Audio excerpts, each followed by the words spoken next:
Motivation and results of group work in art education. In Hungary, art education is widespread.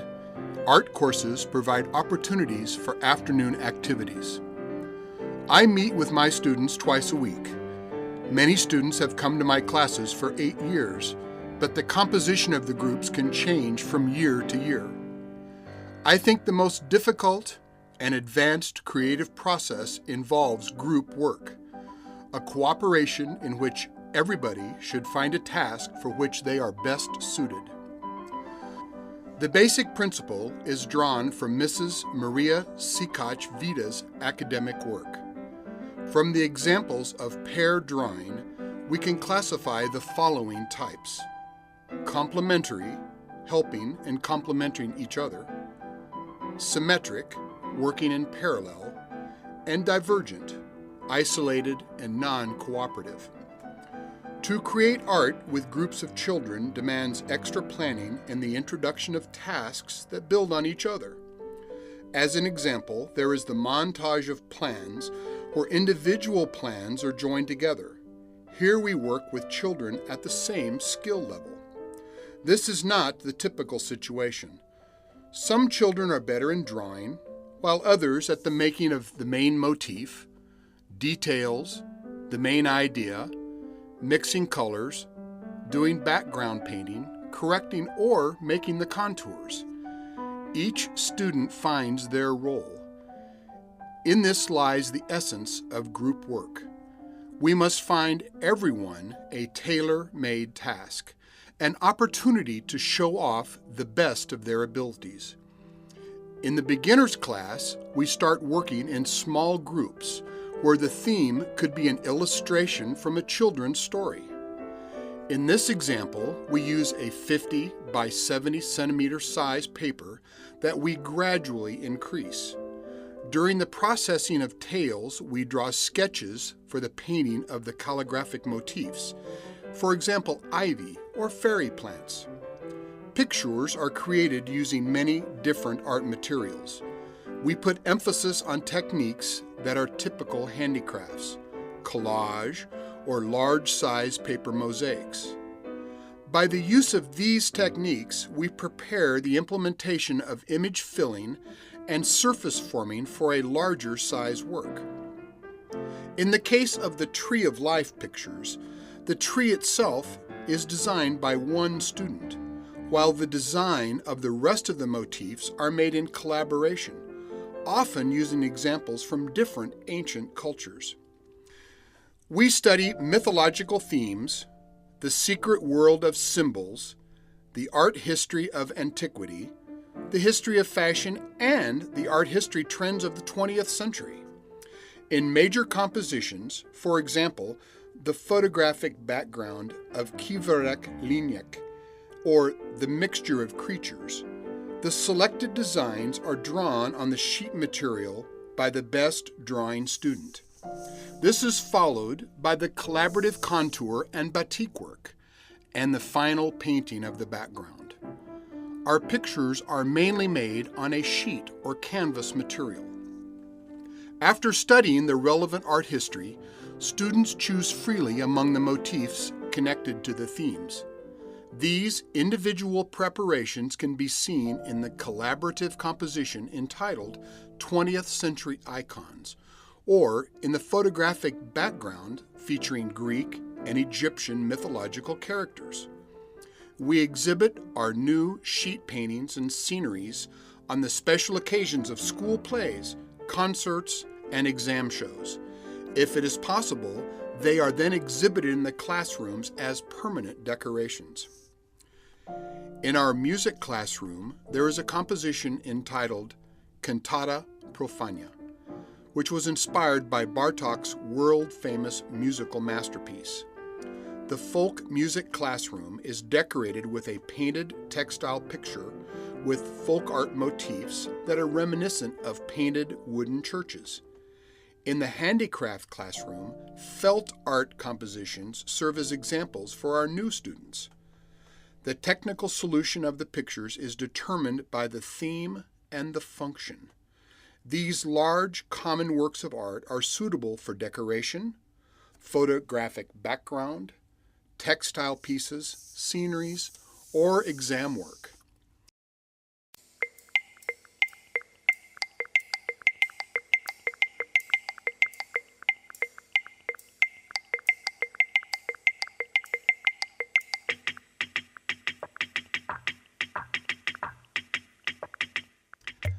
The other annual project is the Artisan and Textile Group's Fashion Show. This is presented at the Etiek Cellar Festival at the end of the school year's gala show. We approach the chosen and outlined fashion eras by analyzing photographs, historical data, and cult films. When designing clothes, we choose materials and techniques according to the specific age of the children in the group. Normally, in the beginners classes, we make reproductions of clothing, dyeing of fabrics, and batik work.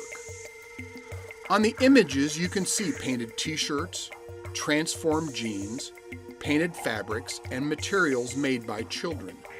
Generally, the making of these is not technically difficult. Everybody can succeed in sewing, applique, beading, and button sewing without any problem. These are basic skills children generally have no previous knowledge of, but they can easily be learned. For example, how to thread a needle, sewing on buttons, or finishing the stitch.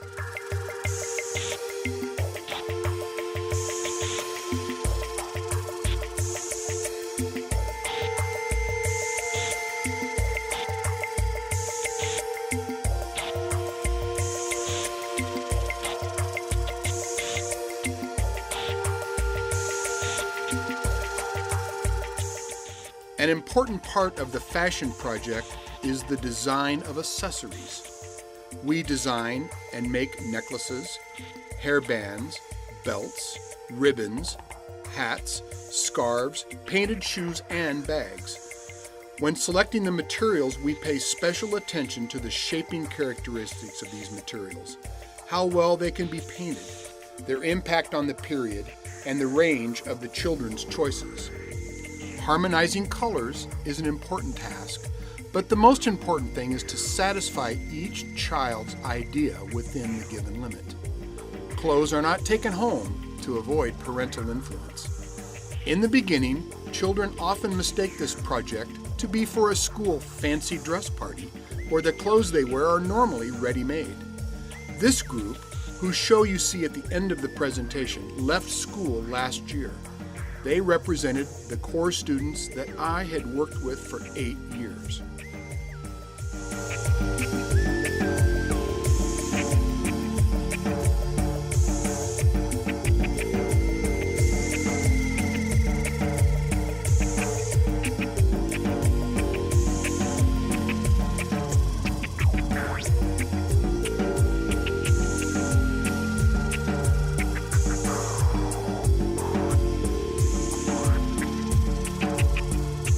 As part of our exhibition about the 20th century trends, we made so-called painting dresses.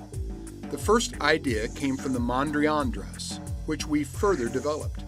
The students painted emblematic paintings on the dresses that were inspired by Monet, Kandinsky, Matisse, and Miro.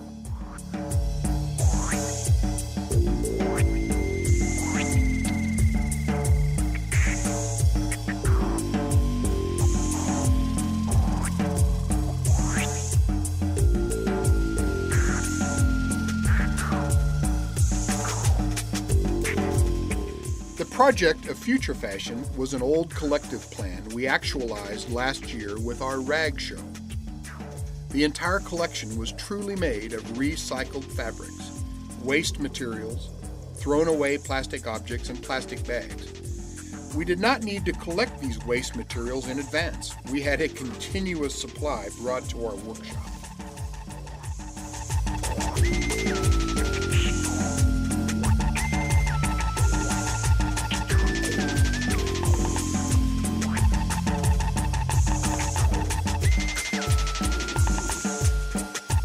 Beyond this simple task of collecting, the implementation was a bit more complicated. We often had to modify the techniques because these works tore and crumpled easily. but there were always new compositions created.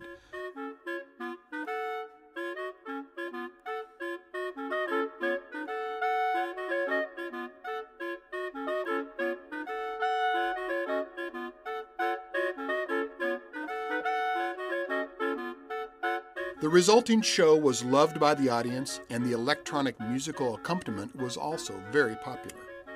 The older girls got involved with hairstyles and makeup. We went to a hairdresser to see how a 1960s bun worked, watched Beatles films, and some 1920s Charleston archive recordings. This selection of choreography and scene setting is mainly connected to films.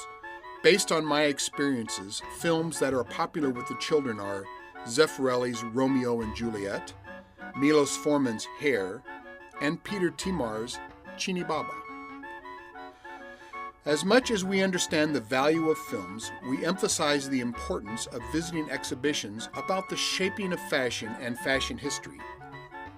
We regularly attend alternative fashion shows, and later, back in the classroom, we look at the photos and discuss the extraordinary designs and can consider the unusual effects it has had on our students. Our first fashion show was in 2005. At this premier event, one of our dance students from our school, who is now a contemporary dancer and choreographer, created the choreography.